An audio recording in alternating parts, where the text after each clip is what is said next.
রাস্তার পাশে ধুলাবালি এবং কি মাটি দিয়ে ভরপুর, পথচারীদের চলাচলের সমস্যা।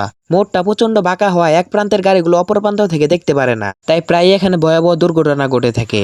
এই ইউ আকৃতির মোড়গুলো সবসময় বিপজ্জনক, কারণ এই মোড়গুলো দিয়ে গাড়ি যাতায়াত করার সময় গাড়িগুলো নিয়ন্ত্রণ হারিয়ে খুব ভয়ঙ্কর অ্যাক্সিডেন্ট হয়। তাই এই মোড়টা পরিষ্কার করে ড্রাইভার ভাইদের সুবিধার জন্য রাস্তার মাঝখান দিয়ে রং দেওয়াটা প্রয়োজন ছিল, যাতে ড্রাইভার ভাইয়েরা গাড়ি যাতায়াত করার সময় দূর থেকেই বুঝতে পারে এখানে একটি মোড় আছে।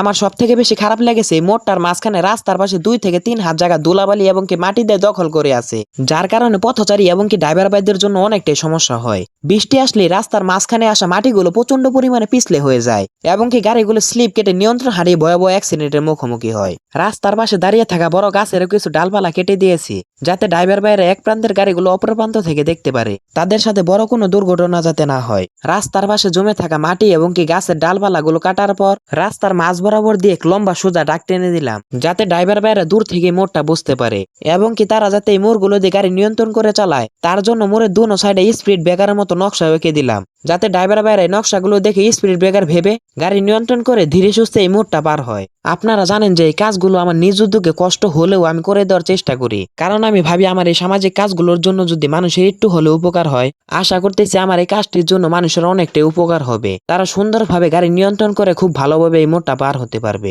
আজকের এই কাজটি আপনাদের কাছে কেমন লেগেছে সবাই কমেন্টে বলে যাবেন।